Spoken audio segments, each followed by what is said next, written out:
The moment I knew the company was over, it wasn't from a drop of revenue and it wasn't from people arguing. To give some context, it's been about 1 month since a company I was helping build, it basically collapsed. And there was one specific moment when I knew it was over. When one of the executives removed decision rights from banking. And it was a unilateral decision, and it was people that he trusted in order to make the banking correct.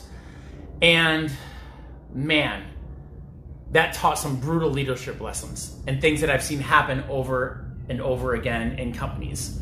So I was involved helping a company really build and operate to a next level. I mean, they were skyrocketing within the last year, so much to the point to where the profits were becoming solid. We were able to pay out big bonuses every single week based on what was happening the prior week.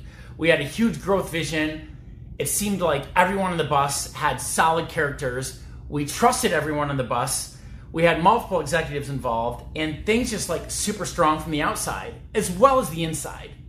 I was supporting running the COO position as well as the financials, which means I can feel everything. I can feel the money coming in, I can feel the money going out, I can feel people's emotions coming in, and I can feel people's emotions coming out. And here's the key line. Companies rarely die from a lack of opportunity. The opportunity that is out there is just massively abundant. They die from leadership dysfunction. And I want to go through 4 key lessons that really were the takeaways from this. I don't want to dive into ego. I don't want to dive into people being wrong or right. This is about sharing the lessons that I saw from this and that I see a lot of people go down from. The first principle is about the book Good to Great. It is a top 10 business book. It is a book that I have heard recommended to me over and over and over again if you really want to build a great company and also to sustain it, to keep it going. And that point is this. You better have the right people on the bus. It is stage number 1, no matter what. Because you can't really build anything amazing unless you have the right people on the bus. And part of that umbrella of step 1 on having the right people on the bus, you better get the wrong people off the bus before you try to get the right people on the bus. You can't solve wrong people on the bus by having more right people on the bus. You can't. You just need to have the right people on the bus because these leadership seats matter more than anything. Because if you get one misaligned executive, it can completely destabilize everything. And so here's the lesson that came from it. That unilateral decision was from a higher level executive. Alignment matters more than talent. If you get alignment with people, you can take things almost anywhere. I truly believe that talent is abundant, though it might be short when it comes to people's motivation, character, things like that. But there's no shortage of talent. Basically, almost any human being, 80 to 90% of us, if we really love something, we can learn it. We can figure that thing out. Very few of us are that special, like 0.001% to be the light bulb inventors of the world, the Elon Musks of the world, the inventors of the software of the world, the inventors of the crypto, the inventor of the AI, the actual true inventors. There's not a lot of us there. Character matters more than skill. Absolutely. Character trumps skill hands down. And that leadership trust matters more than ambition. In fact, once I started to notice a distrust in one of the leaders, it was like seeing a room full of dominoes, and I'm like, watch this spread like cancer. Watch this spread and just ripple effect throughout it. And it was like, boom, domino, 1, 2, 3, 4, 5. One wrong executive in a leadership seat can wreck the entire bus. And that's a part of what happened. I want to go into lesson 2 now. Decision rights must be defined. Now, I want to relate this to something personally, which a lot of people can relate to. Let's say you're in a romantic relationship. Let's say you're in a roommate relationship. You must have clear decision rights on who's responsible for what. Who's going to be paying the bills? Let's say you're in a marriage. A marriage is an economic union. who's going to be paying the bills and what percentage of your income is going to be paid going to the bills. Maybe I owe 75%, you owe 25%. Who's picking up the kids? Who's doing the lawn? Who's taking out the trash? Who's making the meals? When are we actually doing these things? And Stephen Covey went into it, which is like a lot of relationship breakdowns are from a lack of clear agreements. And you need to have clear agreements, which anyone can write on a napkin and can be so clear that even a 12-year-old can understand it. Those are decision rights. Now, in this story, someone unilaterally, meaning on their own, removed banking access to pay people. That included customers. That included vendors. That was the first time in the span of a week when I'm like, oh, something's off. Literally, once I found that on the phone, my exact words were, oh, fuck. You gotta be fucking kidding me. I was like, oh my God, it's fucked. It's fucked. It's fucked. Someone in an executive seat made a decision to unilaterally stop letting someone have access to banking to send out payments. For no reason other than some decision rights weren't clearly defined yet, which needed to be buttoned up. And I was like, oh my gosh. And so when decision rights aren't clearly defined, what came later? These power struggles fill the vacuum. Ooh, I'm this, I'm that, right? You're supposed to do that. I was supposed to do this. I'm taking care of this percentage. You're taking care of that percentage. And all these other power struggles actually start to fill the vacuum. It starts to come up. And here's the bullet points. Your financial control must be documented. Here's a great analysis. You need a prenup. Everyone needs a prenup. If you don't have a prenup, your prenup is written by the state, which is the worst people ever to come in and dictate your prenup. I heard from a divorce lawyer that 100% of marriages have prenups. They're either written by you and your partner, or it's written by the government in the state. Think about that. And so when it comes to your company, you get to have prenups. You get to sit down and have prenups of what does this mean and what is happening, what is our input, what is our output, and things will change. You can change those things later. Maybe I make a lot more money, maybe I make a lot more less, maybe these things happen, like things change, but financial control must be documented, AKA, get a prenup, baby, get a prenup. Governance must be agreed upon, meaning what are the decision rights? So for example, you can't just be shooting out money just because you're an executive, right? No one should be allowed to access a bank account and shoot out a threshold amount. Maybe it's 1,000, 5,000, 20,000, 50,000, depending on what the company is. And it must be agreed upon. So when I had two companies, I had two people running them who I trusted more and more and more, and they got to have higher and higher thresholds. I'm like, you don't even need to talk to me, send the money.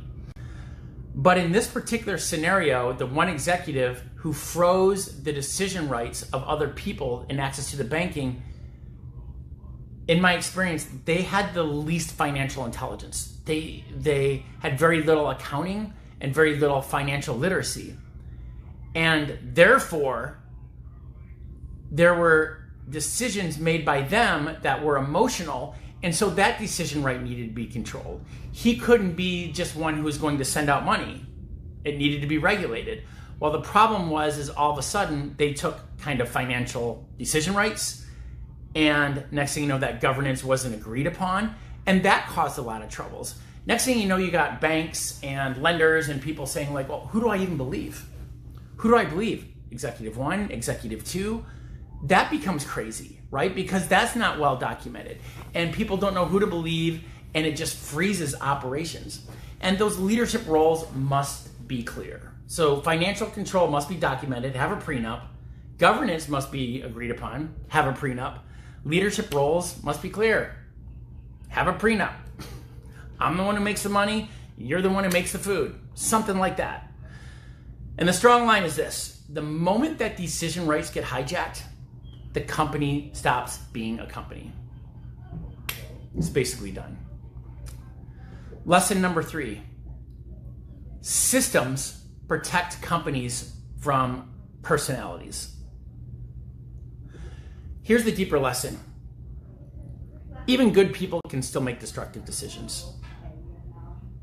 I believe that most people in business, especially the entrepreneurs and the business owners of the world, 80-90% of them, amazing characters.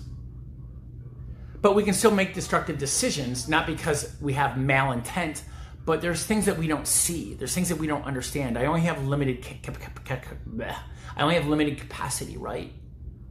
So I want to be able to know what I don't know, and that's why you have other people around you. And it's the systems that prevent the chaos. It's the checks and balances that prevent the chaos.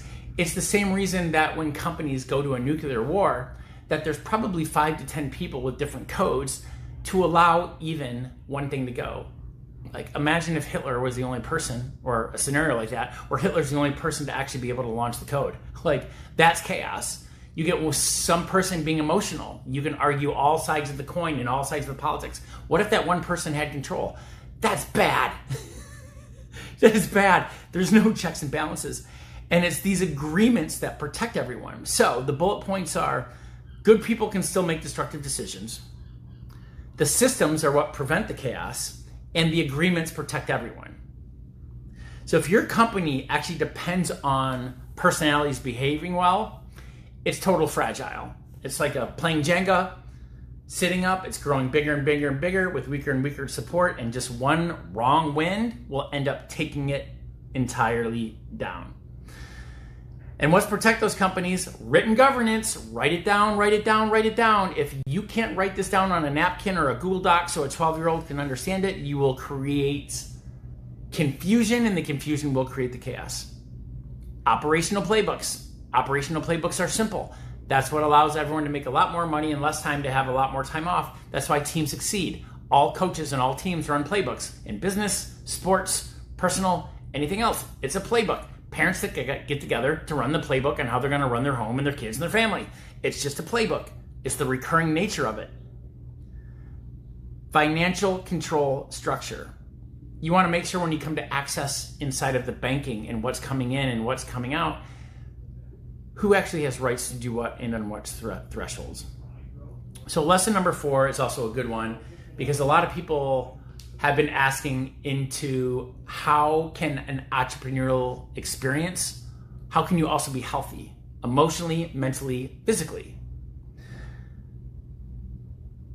This is not my first volatile business experience. I've been through a lot worse. I had multiple companies in 2008 happen after that real estate crisis, right after I took all the cash reserves from one company that we created in excellence, bought out another company, expanded a retail 5 times the size. We put all the cash into this, and then boom, then comes a black swan event, and it's like, holy shit, okay. But I knew that we were sound because I was good at financial literacy. COVID came.